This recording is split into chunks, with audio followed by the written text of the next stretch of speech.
Welcome back, learners. In our previous video, we have seen the various attacks and risks a user may face online.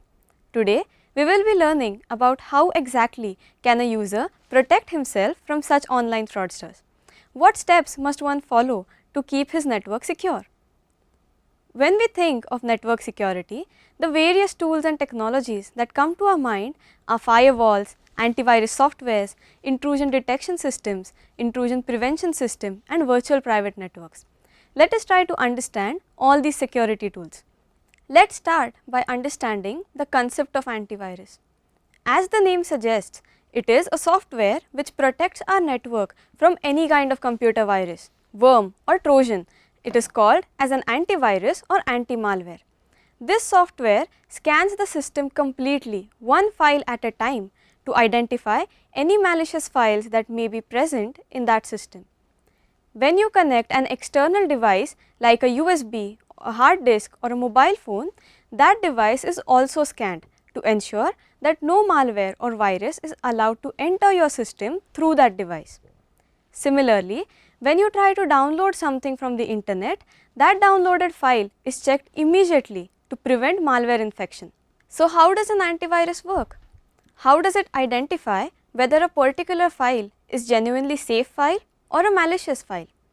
Just like every thief, every virus or malware has its own modus operandi, that is, its own unique way to work. In technical terms, this is called as the signature of the malware. Companies who build this software compile an extensive database of already known signature sets of viruses and malware and teach their software how to detect, flag and remove them. All the files in your system are scanned against this database to check if there is any similarity or match. Matches that are similar or identical to the database are isolated, scanned and removed. In this way, an antivirus or anti-malware protects your system from virus and malware attacks. Now that you have understood the working, let us see how it is implemented in a network. So, in an enterprise scenario, when we want to implement an antivirus protection for all the endpoints, it is known as endpoint detection and response or EDR. Basically, an instance of antivirus is installed on all the endpoints in the company network and a portal is created for centralized governance of all these instances. This provides the users or typically network admins with the visibility of the entire network, allowing them to monitor all the devices and check whether the malware is present on any of the systems. It also provides better control as they can remotely identify the infected systems and take necessary actions to mitigate the infection.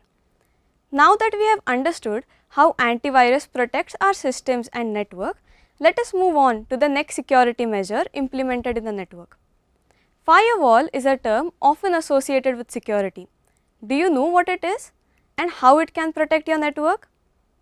A firewall is a network security device that monitors the incoming and outgoing network traffic and permits or blocks data packets based on a set of security rules. Its purpose is to establish a barrier between your internal network and the incoming traffic in order to block threats like viruses and hackers.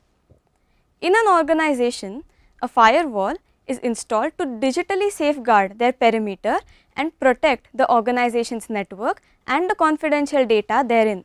Firewalls carefully analyze the incoming traffic based on some pre-established rules and filter the traffic coming from unsecured or suspicious sources to prevent attacks. Firewalls are designed to be an organization's first line of defense against cyber attacks. By limiting the traffic that crosses the network boundary to only authorized traffic, a firewall protects many potentially exploitable internal programs from the external danger. So, let us see what are the different types of firewalls and how do they work. There are 5 different types of firewalls: packet filtering firewall, proxy firewall, NAT firewall, web application firewall and the next gen firewall. Now, let us take a brief overview of each one. Let us start off with the packet filtering firewalls. Packet filtering firewalls are the most basic firewall type. They can be hardware based, software based or maybe a combination of both. They examine the packets and prevent them from moving on if a specific security rule is not met. The firewall's function is to perform a simple check of all data packets arriving from the network router and inspecting their specifics like the source and destination IP, port number, protocol and other surface level data. Packet filtering firewalls don't open data packets to inspect their contents. Any data packet that fails the simple inspection is dropped. These firewalls are not resource intensive and have a low impact on system performance.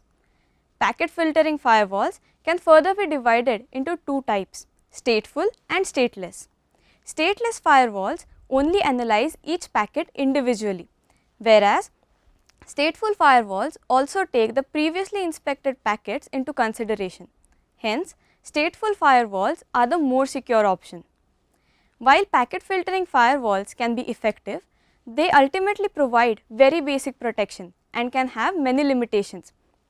For example, they can't determine if the content of the request that is being sent will adversely affect the application after it reaches there. Now, let's move on to the next type, proxy firewall. Proxy firewalls, also known as application level firewalls, filter network traffic at the application layer of the OSI network model. As an intermediary between two systems, proxy firewalls monitor traffic at the application layer. To detect malicious traffic, both stateful and deep packet inspection are leveraged. Hence, they offer better protection as compared to the packet filtering firewalls. Proxy firewalls typically operate in the cloud or through another proxy device. Instead of allowing traffic to connect directly, a connection to the traffic source is established and the data packet is inspected. Speed can be a key weakness of proxy firewalls, as the transfer process creates extra steps that causes an additional latency. Up next, let's see the NAT firewall. Network address translation or NAT firewalls work by assigning a public address to a group of devices inside a private network. With NAT, individual IP addresses are hidden. Therefore, attackers scanning for IP addresses on a network are prevented from discovering the specific details. NAT firewalls and proxy firewalls both act as a connect between the group of devices in the private network and the outside traffic. Now that we have seen three types, let us quickly take a look at the other two types of firewalls, the web application firewall and the next gen firewall. Web application firewalls, also known as WAF, are responsible for filtering, monitoring and blocking data packets as they travel in and out of websites or web applications. A web application firewall can either reside on the network or at the host or in the cloud and is typically placed in front of one or many websites or applications. WAFs are available as server plugins, cloud services or network appliances. A WAF is most similar to the proxy firewall but has a more specific focus on defending against the application layer web-based attackers. Web application firewalls protect your application against attacks like cross-site scripting, SQL injection, cookie poisoning, etc.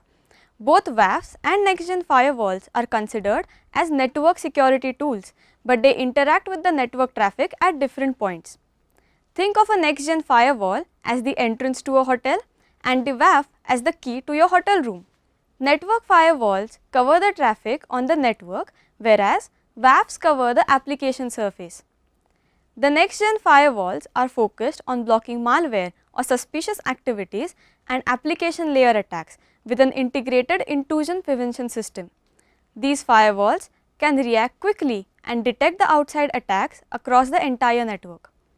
Next-gen firewalls, also known as NGFW, combine traditional firewall technology with additional functionalities such as encrypted traffic inspection, intrusion prevention systems, antivirus and more. Most notably, it includes deep packet inspection. While basic firewalls only look at packet headers, deep packet inspection examines the data within the packet itself, enabling users to more effectively identify, categorize or stop packets with malicious data. Now, let's take an example. Let us assume that an organization wants to implement some usage policies for their internal web application. for those internet users who have previously established some business related relations with the company can have access to the app. All other users should be denied access to the application. In this scenario, a packet filter firewall will not help the organization in filtering the legitimate users, but a WAF will help them as it will filter the incoming traffic at the application layer. This way, it can block malicious users and ensure more security for the web application. Hence, an organization needs not just one type of firewall, but a combination of 2 or 3 different types of firewalls. I am sure this video has given you some insight into how firewalls safeguard the perimeters of an enterprise.